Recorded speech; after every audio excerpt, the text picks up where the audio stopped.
zjavin alarmin se sektori po zhytet gjithnjë më thellë në krizë për lajmërojnë rritjen e çmimit të banesave për shkak të reduktimit të lejeve. Gjykata e krimeve të rënda lë në burg 2 pjesëtarët e bandës të Shullazit, Endrit Zela dhe Endrit Qyqja, nuk pranojnë akuzat për gjobvënie ndaj biznesmenit. Shkon në 3 numri të arrestuarve për ngjarjen e Shëngjergjit, ku gjeti pa jetë 37 vjeçari Besnik Pudja. Policia nuk tërhiqet nga versioni i vetvrasjes. Kryeministri Rama mbron reformën e arsim, ndajmë të shkuarën nga e ardhmja, asnjë maturant nuk do të mbetet jashtë auditoreve të universiteteve. Shtetet e Bashkuara dhe Rusia rinisin bisedimet për armëpushimin në Siri. Kerry e Lavrov takohen në Lozan të Zvicrës, pak shanse për arritjen e marrëveshjes.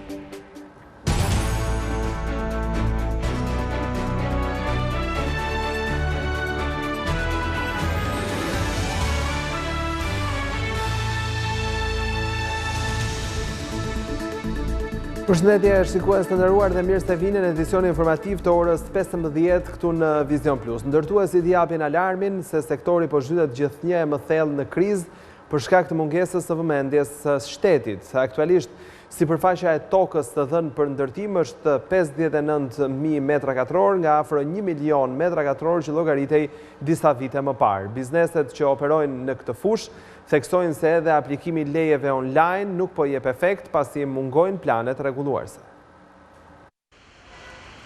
Për të 6 vit me radhë ndërtimi është sektori i cili nuk po e merr veten, si pasojë shumë faktorëve, por kryesori është mungesa e planeve rregulluese, fakt ky i cili ka penguar dhënien e lejeve. Po të referohemi të dhënave deri në qershor të këtij viti, sipërfaqja për ndërtim në të gjithë vendin arriti në 59.000 metra katror, një shifër kjo që bizneset e cilësojnë skandaloze. Nëse do diskutojnë për industrinë e ndërtimit është skandaloze, sepse industria e ndërtimit ka pasur rreth 1 milion metra katror në vit që ndërtonte. Ndërkohë, sipas dhënave të statit, më shkon diku te 59.000 metra katror dhe këtu nuk futen vetëm objektet e banimit, po futen dhe magazinet e gjithçka. Ndërtuesit ankohen se shteti prej vitesh nuk ka më në vëmendje këtë sektor. Sipas tyre, në mënyrë paradoksale i kushtohet rëndësi industrisë ricikluese të mbetjeve, kur ndërkohë në ndërtim janë kryer 10 herë më shumë investime, si dhe është një sektor që gjeneron më shumë punësim. Shteti duhet përpiqet ashtu me drejt tek ligji i mbetjeve urbane, tha që është një industri që po çalon, po është dhe ndërtimi, kanë harruar fare se është një industri e cila ka 6 vite që po lëngon si rezultat i mungesës së punës. Në të gjithë vendin deri në 6 mujorin e parë janë dhënë 98 leje ndërtimi, ku peshën kryesore e mbajnë Tirana, Durrësi dhe Shkodra, konkretisht me 18 leje të dhëna nga secila bashki. Po të shikoni në Tiranë, në zonat caktuara ka shkuar çmimi dhe 2.500 dhe 3.000. Pse? Është kërkesa. Pra, duhet kuptojmë që jo se ndërtimi ka mbaruar, pra kërkesa për apartamente ka mbaruar, ajo do ndjeki atë trendin normal, nuk është më ajo uri e madhe, por do të ketë treg në ato zona të cilët janë të furnizuara me të gjitha llojet e shërbimeve, duke filluar që nga shkollat, qerdet, kopshtet, rrugët e gjitha. Qeveria ka nisur të aplikojë dhënien e lejeve në mënyrë elektronike, por ky fakt nuk jep efekt pozitiv, për aq kohë sa mungojnë planet rregulluese mbi të cilat bazohen lejet e ndërtimit. Komuniteti i biznesit dhe ekspertët listojnë 3 problemet kryesore që kërkojnë zgjidhje urgjente nga qeveria. Sipas tyre, situata e monopoleve, çështjet e pronësisë, por edhe reforma territoriale, e cila nuk po jep efektet e pritshme për investimet në turizëm, pengojnë zhvillimin ekonomik. Qeveria duket se ka përqendruar vëmendje në 3 shtylla kryesore që sipas saj do të japin efekt zinxhir ku përfshihet edhe punësimi. Ministrja e Zhvillimit Ekonomik, e ftuar në emisionin Kapital në Vision Plus, tha se këto shtylla janë industria fason, bujqësia si dhe sektori turizmit. Sektori fasonit është një sektor i cili po hapet në vend dhe po punson punëtor, ai nuk arrin dot të punësojë më shumë se 100, 200, 500 punonjës, nuk punson dot një fabrikë më shumë se kaq. Kjo është një masë e cila kërkoj të çfryjnë të tregun e të papunëve. Pastaj, dy masat e tjera lidhen me 2 sektorë shumë të rëndësishëm që punësojnë jo me masë të madhe njerëzish 1500 apo 2000, po punësojnë njerëz me një gjatësi më të gjatë se sa një projekt dhe në më formë më të vogël. Këto 2 sektorë janë sektori i turizmit dhe sektori i bujqësisë dhe agropropunimit. Por komuniteti i biznesit ngre shqetësimin se ekonomia nuk po zhvillohet për shkak të monopoleve që mbizotrojnë në çdo sektor, nga çështja e pronave që vijon të mosnjohur përmirësim, por edhe nga reforma territoriale, që ende nuk po jep efektet e saj në stimulimin e investimeve të mëdha në turizëm. Qofse ti thu që unë ty alternativ të jap fasonin ose të jap bujqësinë, ai do thotë unë do iki nga ky vend. Pse jep alternativ të vetme fasonin ose emigrimin? Dhe natyrisht do zgjedhë emigrimin ai. Sepse ne kemi një ekonomi e cila në thelbin e saj është ndërtuar keq. Ne kemi një ekonomi e cila nuk është konkurrente. Ne kemi një ekonomi që nuk është produktive. Ne kemi një ekonomi që është e mbushur me monopole në degët strategjike. Për të investuar më shumë, antarët tonë duhet të kenë më shumë sigurie në tregën të tyre. Sidomos ata që punojnë në energji ose punojnë duke investuar në turizëm. Edhe diçka kyç për ta është për të kuptuar kush është pronari i tokës para se të investojnë. Nëse do shikojmë vëmendjen e qeverisë aktuale për fasonin, mua më mungon e njëjta vëmendje për turizmin, kur rezultati nga fasoni dihet që është minimal ose nuk mund të krahasohet me rezultatin e turizmit, që neve sot nuk kemi një resort të mirëfillt me 700-800 dhoma. Kjo nuk ka asnjë ekskuzë. Edhe institucionet ndërkombëtare kanë apeluar për përmirësim të klimës ekonomike në vend, duke i dhënë zgjidhje njësër problematikave, si forma më e mirë për të krijuar investime të reja. Qeveria parashikon se në paketën fiskale të vitit 2017 do të miratojë vetëm përmirësime fiskale me qëllim lehtësimin e aktivitetit ekonomik në vend. Sipas Institutit të Statistikave, ka një ulje të numrit të punëkërkuesve të regjistruar për 3 mujorin e parë të vitit. Ekspertët janë të mendimit se ka dhënë ndikim punësimi sezonal. Kush kërkon, gjen. Këtë fjalë të urtë duket se e ka besuar edhe Xhezmi Pole, e cila ka mbritur në zyrat e punës për të regjistruar, ndonse mosha e saj prej 55 vjeçare e ste për të besuar se do të gjejë shpejt një vend pune. Ajo është e vendosur që të kryejë regjistrimin. Jam e papunë, nuk më jep asnjëri. Tani duhet të regjistrohem në zyrat e punës për punësim. Çfarë pune di të bësh ti? Punë të ndryshme. Ke besim se do gjesh? Mosha ime edhe nuk na merr njëri në punë. Prandaj s'kam besim. Po pse të rinjt mendon se gjejnë punë? Po më ndryshe, të rinjt i kërkojnë. Edhe mund gjejnë punë, sa neve jo. Nëse do të referohemi të dhënave të Instat, ka një tendencë rënëse të personave që regjistrohen për të kërkuar punë. Shifrat flasin për 124.000 punë kërkues të regjistruar në 3 mujorin e 2016, afro 10.9% më i ulët se 3 mujori i parë i vitit. Por ekspertët analizojnë se këto tregues janë efekte edhe i punësimit sezonal. Është ulur numri për kërkuesve sepse nga rezervuari i punë kërkuesve për atyre të papunëve të regjistruar kanë kaluar pra në pjesën atyre që punojnë. Pra njerëzit janë sistemuar në punë. Ulja e papunësisë gjatë 3 mujorit të dytë, që bie kryesisht muajit e verës, shpjegohet edhe me rritjen e punëve të stinës. Problemi i kësaj situate mbetet punësimi të rinjve, cilët vijojnë të jenë kontingjenti që gjen punë me më shumë vështirësi. Punësimi i moshave të reja rritet me vështirësi. Dhe niveli i punësimit të rinis mbetet akoma rreth gjysma e nivelit të punësimit të popullsisë së rritur. Pra kemi një problem që kjo vjen për shumë arsye. Qeveria ka orientuar politikën e saj drejt arsimit profesional dhe jo shkollave të përgjithshme. Kjo politikë mbetet të jap efektet e saj për periudhën në vijim. 2 antarët e bandës Emiliano Shullazit do të qëndrojnë në burg. Krimet e rënda kanë caktuar këtë të shtunë masën e sigurisë për Endrit të Zelën dhe Endrit Qyqjan. Ata akuzohen si të përfshirë në gjobvënien ndaj biznesmenit, të cilit i kanë marrë shumat mëdha parash. Gjykata e krimeve të rënda vendosi masën e sigurisë arrest me burg këtë të shtunë për Endrit Zelën, i arrestuar 2 ditë më parë bashkë me Endrit Qyqjan, si pjesë e bandës që drejtohej nga Emiliano Shullazi. Zela u prangos në ambientet e dhomës së takimeve në burgun 313, teksa priste të takonte dajin e tij, Emiliano Shullazin, ndërsa shoku i tij Endrit Qyqja u arrestua brenda një lokali pranë institucionit të vuajtjes së dënimit. Ky është momenti kur 2 të akuzuarit për gjobvënie lanë ambientet e gjykatës, teksa më herët nuk pranuan akuzat e ngritura ndaj tyre.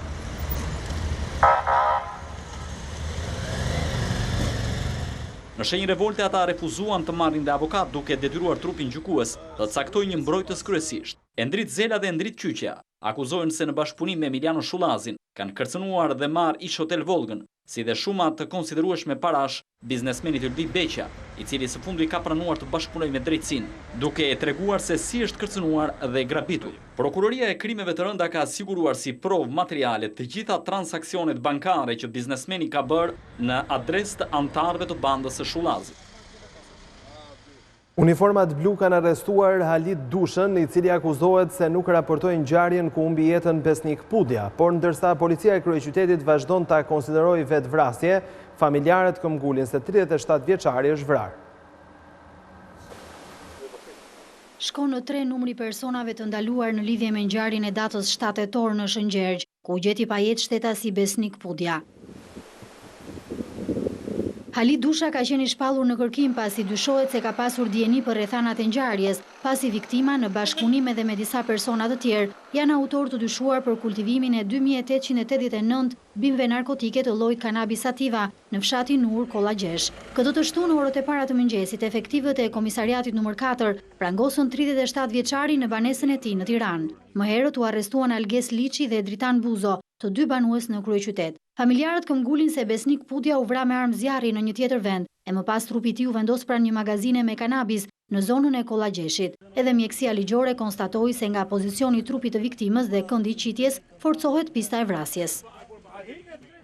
Kryetari i Partisë Demokratike Lulzim Basha shprehet se Guardia di Finanza ka konfirmuar denoncimin e opozitës se në Shqipëri ka hyrë fara vietnameze e kanabisit, çka sipas tij është mohuar nga kryeministri Edi Rama. Në një postim në Facebook, Basha shkruan se kryeministri dhe ministri i Brendshëm kanë mohuar dhe paraqitën si vetvrasje edhe ngjarjen në Shëngjergj, që ishte vrasje për drogën.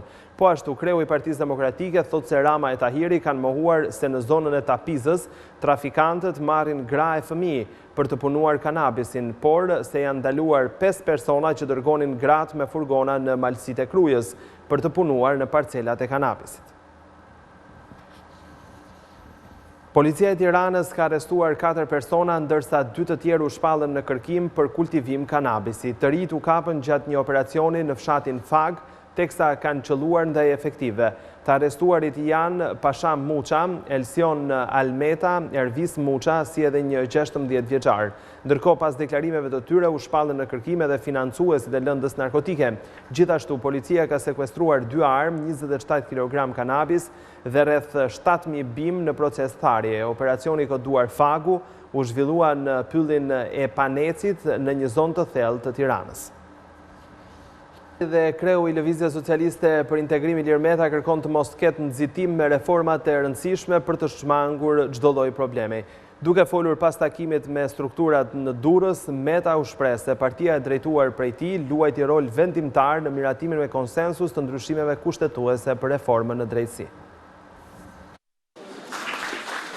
Nga Durrësi, ku mori pjesë në takimin me strukturat e LSI-s, Ilir Meta theksoi se mungesa e konsensusit për ndryshimet kushtetuese do të sillte pasoja të rënda për politikën shqiptare. Nuk është një forcë konfliktuale, e lodhshme, stresuese, e kështu me radhë. Angazhimi ynë për konsens për reformën në drejtësi është historik, se është historik se po të ishte bërë pa konsensus, do ishte ardhur një shërë i papar për 20 vjet në vendin tonë. Për Metën, partia e të cilit mban një peshë të rëndësishme në koalicionin qeveritar, nuk duhet nxitim në reforma, pasi nëse bëhen pa menduar, mund të krijojnë probleme. Lëvizja Socialiste për Integrim të jetë i forcë në vitin 2017, e cila vërtet të jetë i garanci shumë herë më madhe se sa është sot, që vendit të mos përjetojë konfliktet pa nevojshme, por ikosisht edhe reformat të nxituara, të cilat në vend që zgjidhin problemet e vjetra, shpesh krijojnë edhe probleme të reja dhe të panevojshme. Kreu i LSI-s javët e fundit ka nisur takimet me strukturat e partisë në funksion të zgjedhjeve të brendshme. Ai ka ripërsëritur faktin se periudha përpara zgjedhjeve të 6 nëntorit duhet të shfrytëzohet për të përmirësuar përfaqësimin e LSI-s në të gjitha nivelet. Pavarësisht debateve dhe kritikave, Kryeministri Edi Rama këmbgul se reforma në arsim dan një herë mirë të shkuarën nga e ardhmja. Shefi i qeverisë siguron se asnjë maturantin nuk do t'i hiqet e drejta për të studiuar. Rama premton më shumë investime për universitetet duke i trajtuar një lloj si institucionet publike, ashtu edhe ato private. Kryeministri Edi Rama ka mbrojtur reformën në sistemin e arsimit, duke konsideruar si një ndryshim rrënjësor që ndan të shkuarën nga e ardhmja. Shefi i ekzekutivit garantoi të gjithë maturantët se askush që e meriton nuk do të mbetet jashtë auditoreve të universiteteve. Përsëri janë thuajse më shumë se gjysma e kuotave që mbeten të lira. Dhe vija e kuqe që tani më është përcaktuar se si do të ulet për të përfshirë të gjithë ata që nuk kanë fituar dot në raundin e parë, nuk kanë fituar dot në raundin e dytë, do të garantoj që të gjitha kuotat e përcaktuara të plotësohen dhe kushdo që përmbush kriteret për të hyrë në universitet, të hyrë në universitet. Kryeministri u përgjigje dhe sulmeve për një proces jo transparent dhe të zgjatur të hyrjes në universitete. Procesi ishte po kaq i gjatë, edhe vjet dhe par vjet dhe me vite. Por ishte jo transparent, zhvillohej jashtë vëmendjes së maturantëve, zhvillohej jashtë vëmendjes së prindërve, zhvillohej jashtë vëmendjes së trupës, dhe të gjithë prisnin rezultatet në fund tetorit. Dhe askush nuk kishte as drejt ankimimi, as mundësi për të riparuar një dëm që mund të ishte bërë. Duke theksuar se të gjitha universitetet janë të barabarta përsa kohë janë të akredituara, Rama ka garantuar mbështetjen e qeverisë, si për institucionet publike, ashtu dhe ato private. Sipërfaqja e serave në 2 vitet e fundit është rritur ndjeshëm. Ky sektor tashmë po tërheq gjithnjë më shumë vëmendjen e të rive. Në respektet e të traditës familjare, Elvis Shkëmbi ka ngritur një ser moderne. Elvis Shkëmbi është vetëm 33 vjeç, ndryshe nga bashkëmoshatarët e tij, prej disa vitesh ai menaxhon këtë ser me fidan në periferi të kryeqytetit, një traditë familjare që ai kërkon ta vijojë dhe ta përcjell edhe tek familja e tij. Ka qenë një punë stërgjyshit tim, e transmetuar te gjyshi, xhaxhallarët, pastaj babai edhe më shumë tek unë pastaj. Domethënë dëshira më e madhe ishte në kalim me bujësinë që në momentin domethënë duke parë domethënë evolimin në vendin tonë dhe duke parë edhe mundësitë e mëdha domethënë që ne kemi, domethënë për mendimin tim është bujqësia, blegtoria domethënë dhe turizmi. Përveç traditës familjare, ai thotë se bujqësia është sektori më i mirë për të investuar kursimet. Sigurisht kjo ser është e pajisur me teknologjinë më të avancuar dhe janë miliona lekë të investuara, por ai u sugjeron të gjithë atyre që nuk dinë ende se ku të orientohen në biznes, të kthejnë syt nga bujqësia. Njerëzit që kanë mundësi domethënë për këto lloj investimi do ishte gjë më e mirë që të investojnë sepse sot bujqësia është në rritje, kërkesat janë akoma të mëdha, eksporti po rritet, domethënë për sa i përket mënyrës të tregut që ne shohim rreth e përqark, domethënë, dhe kërkesat gjatë gjithë kohës janë rritje më shumë. Dhe norma e fitimit është për mendimin tim është goxha e kënaqshme, domethënë. Kjo varet edhe mbas tregut, varet edhe mbas të kërkesës tregut që është, por normalisht ka fitimin e saj. Kjo ser ka një sipërfaqe prej 3500 metra katror, ndërsa kapaciteti i saj i prodhimit arrin në 1 milion fidan. Në vitet e fundit, qytetarët janë ndërgjegjësuar për rëndësinë e bujqësisë, ndaj dhe sipërfaqet e mbjella në sera kanë njohur një rritje të shpejtë. Sipërfaqet e serave në vitin 2000 kanë qenë 462 hektar, ndërsa në vitin 2016 neve kemi 2920 hektar sera. Pra, mund të themi se kemi një 5 fishim të sipërfaqes së serave. Dhe vetë fermeri që është interesuar duke studiuar tregun, shikojnë se kërkesat për perime janë për gjithë vitin. Duke qenë se janë kërkesat, tregu i kërkon, por edhe eksporti i kërkon, por kushtet klimatike të vendit tonë edhe me ngrohjen globale kemi një periudhë më të gjatë të perimeve, kjo ka ndjekur, domethënë ka rritur interesin e fermerit që të shtojë serat. Produktet që mbizotrojnë në prodhimin e serave janë domatja, kastraveci, speci, luleshtrydhet e të tjerë, të cilat jo vetëm shiten në tregun vendas, por edhe eksportohen, duke siguruar në këtë mënyrë fitime edhe më të kënaqshme. Kandidati republikani i konsideron akuzat e ngritura ndaj tij për abuzimeve femrat si pjesë e një komploti të mirë organizuar. Donald Trump tha se është viktimë e sulmeve që kanë për qëllim të dëmtojnë fushatën e tij. Ndërsa akuzat e ngritura prej grave për ngacmime seksuale ndaj kandidatit republikan për president të Shteteve të Bashkuara janë shtuar, Donald Trump vazhdon t'i mohojë ato, duke i cilësuar pjesë të një komploti për të dëmtuar fushatën e tij. Multimiliarderi thot se është viktimë e sulmeve për ta njollosur.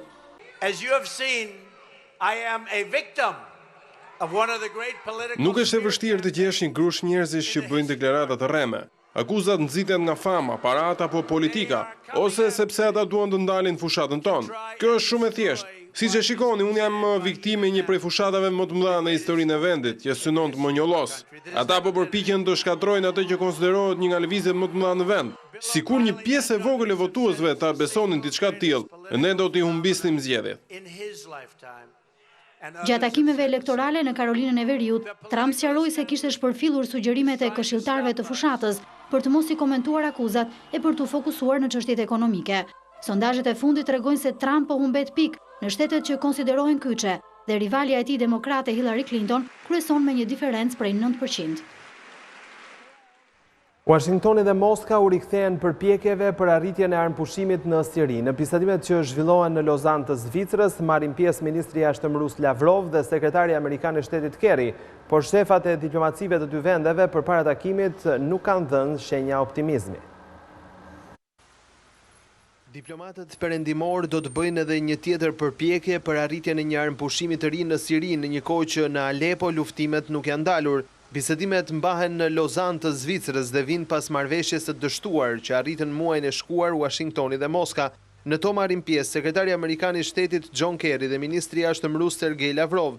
Atyre do t'u bashkohen diplomat nga Rusia, Arabia Saudite, Irani e Katari, mbështetës të opozitës siriane. Por përpara takimit, Kerry e Lavrov nuk janë shprehur optimist. Kerry është skeptik për një rezultat konkret, ndërsa Lavrov paralajmëroi se Rusia nuk ka në plan të paraqesë iniciativa të reja për mënyrën se si do të zgjidhet konflikti, që pas prishjes së armëpushimit, bombardimet në Alepo janë intensifikuar dhe Rusia është vënë në akuzë nga perëndimi për krime lufte. Qindra civil, mes të cilëve edhe shumë fëmijë kanë gjetur vdekjen si pasojë e sulmeve. Presidenti sirian Bashar al-Assad është angazhuar të spastrojë Alepon nga rebelët, çka do të ishte sipas tij shtys për të fituar në të gjithë vendin. Por në kushtet e gjendjes dramatike, organizatat humanitare kanë kërkuar armëpushim 72 orësh për shpërndarjen e ndihmave për banorët dhe evakuimin e të sëmurëve nga Alepo.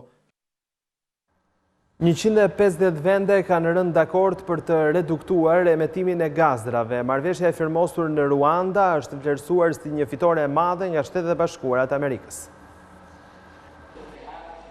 Një marrëveshje shumë të rëndësishme për reduktimin e gazdrave që shkaktojnë ngrohjen globale arritën mbi 150 vende në Ruanda.